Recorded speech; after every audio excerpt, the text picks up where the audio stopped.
Today we're taking a look at a figure that has been on my wish list for quite some time now. I've been keen on getting my grabby hands on this. It's the Transformers R.E.D. Optimus Primal Beast Wars. R.E.D. stands for Robot Enhanced Design. It's Hasbro's take on a non-transforming Transformers figure. So by virtue of being non-transformable, we should be able to expect uncompromised dynamic posability and should just be expecting it to be firing on all cylinders in terms of being an action figure. I know that this line has been divisive since its inception, but I also heard that this figure is one of the better ones. So I'm excited for it because it's Optimus Primal, my boy. A lot of nostalgia because my brother and I used to play the PS1 game back in the day. The one that's almost impossible to overcome, but I still love it anyway. And I just love the way they handled the packaging, design-wise. I think it's one of the best packaging designs across all action figure lines. No doubt, it's compact, it's no nonsense.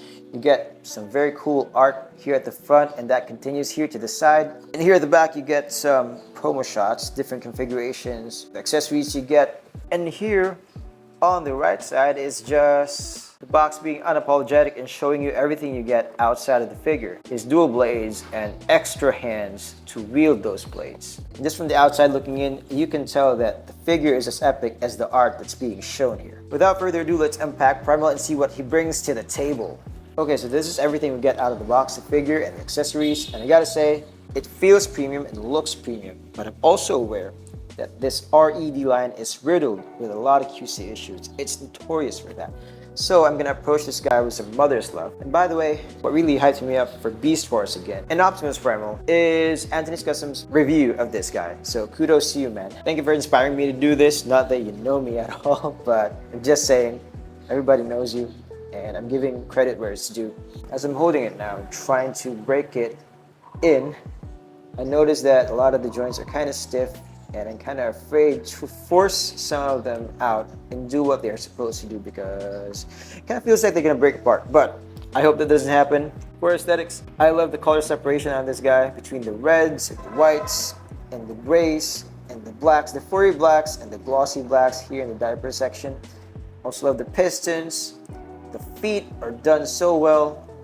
There is just zero unnecessary kibble here because of course it doesn't transform. I haven't seen any Transformers media for a very long time, especially Beast Wars, but I do know for a fact that this is how I remember him. That is a definitive look for Primal.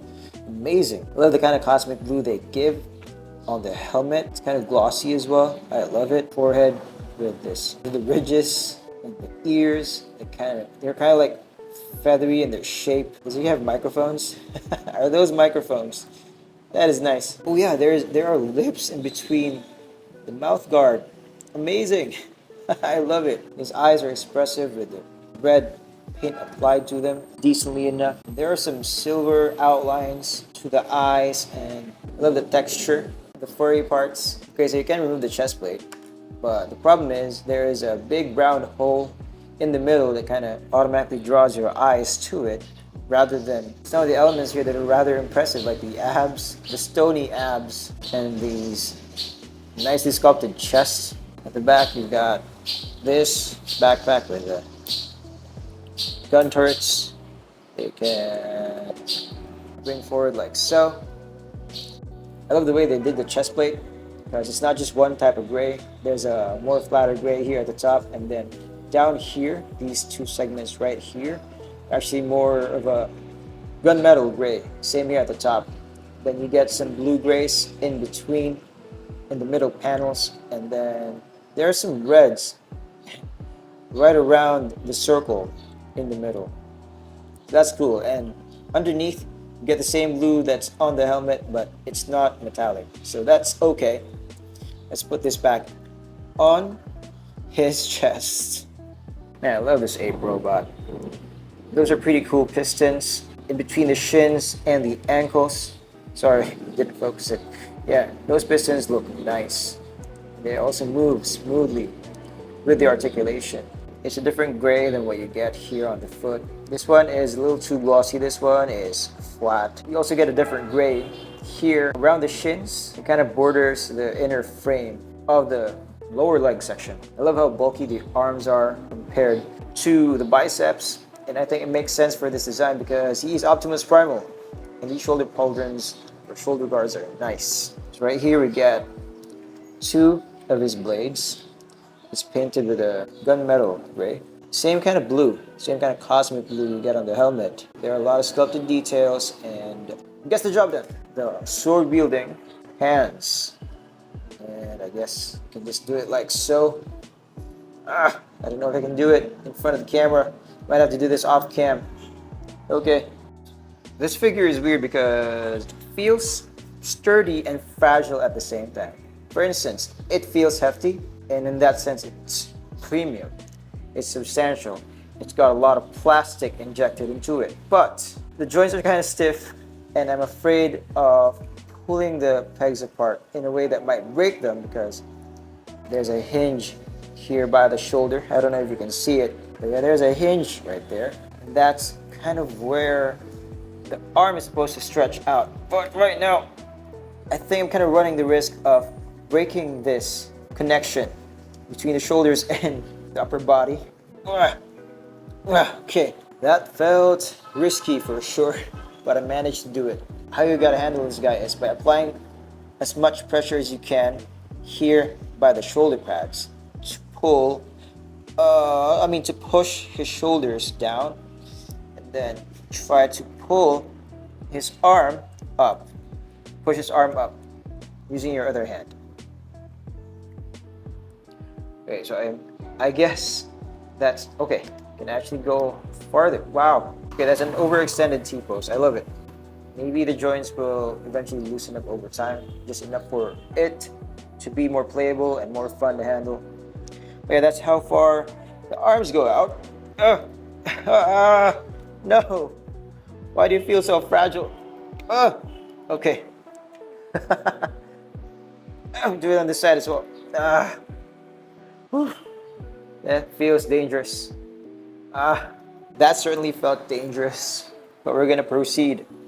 His arms can go all the way forward. It's a 360 rotation. That's cool. Does he have a bicep cut? Yes, he does have a bicep cut, and it functions nicely. Okay, no problem there. The elbow is a double jointed elbow. It has an ugly cut in between. Oh man, but you know what? He's a robot. It turns into an ape, vice versa, so you can just look past that and chalk it up as, you know what? He's a robot after all, so he doesn't need to have normal human joints. As for the hand, there's a twist right there by the forearm. No other movement other than a rotation. So these are the fist hands that came with it, straight out of the packaging. Let's just try to stretch his arms out again to do the leg articulation. You can kick forward that much. That is a good range going forward. Kick back that far. His knees is a double jointed knee, but because of the design of how meaty the thighs and the lower legs are, they bump into each other. That limits the range to fold the knees, but that's okay. I don't think you need to push it farther than that. That's a decent enough range for the design. He has a thigh swivel. That works perfectly fine. Now we move on to the foot. We've already seen this earlier. Goes back that far. Goes forward. Okay. There's also a separate articulation here by the heel. So I guess this is the ape foot thingy. There's a rocker. Is there a rocker? Yeah, there is a rocker, but you don't really get much because the plastic just bumps into the lower leg section. But that's fine. It's a struggle. Now let me try to utilize his blade and weapon holding hand to the best of my abilities. What the f? I managed to put these together. It wasn't the easiest task. You just peg that in. Okay. Same goes for the other hand. Just remove the fist. Remove the fist. And then put this in. Man, way too much barrier to entry for any significant feature. He's got some arm blasters that's cool. Okay. Damn it. Closed. It's camera shy. Stupid And once again, you got this pretty nice shoulder turrets. You can just fold to the front like so.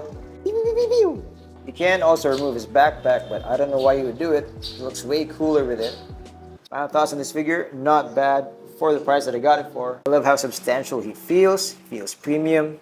He's got enough accessories to make him look cool. He's got a lot of hidden action features that make him more dynamic, more exciting to play with. There is a break-in period to this guy for sure, but as long as you handle him with extra care during the first few miles, then you're guaranteed to have a lot of fun moving forward.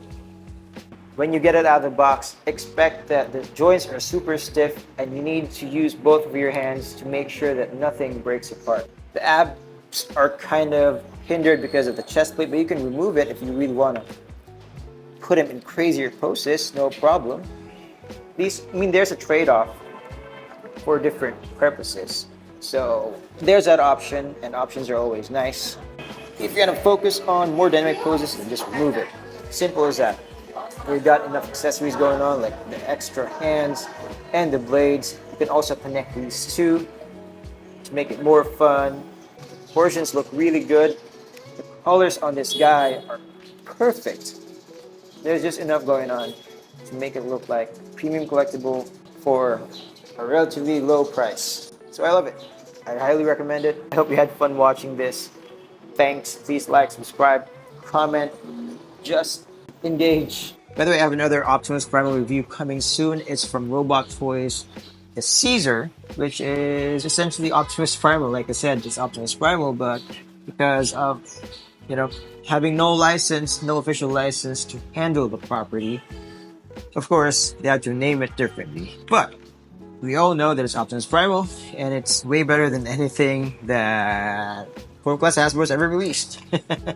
Stay tuned for it. Thanks, bye. Come on, he looks so epic, but at the same time, he's so cute that you just want to protect him with your life. OMG, he's so adorably legendary.